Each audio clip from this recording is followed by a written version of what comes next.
Hi, to install apps on your iPhone 13, we will need to open App Store first. And now we can see these few tabs on the bottom of the display.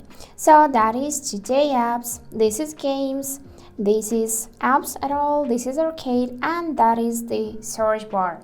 So if you know which app you want to install, you can simply use the search bar and just enter the name of this app manually. For example, let's install TikTok. I messed up a little bit. Let's just enter TikTok. And yes, here it is. We just need to tap it. Here, if you installed it before, you would see this cloud icon.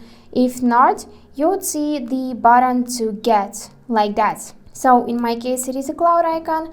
We just need to simply tap it like that. Here, tap the continue button, and now it is installing.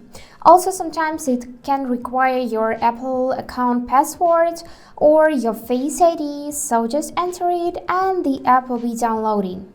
And now it is installed, we can immediately open it, and also we can see it right on our home screen.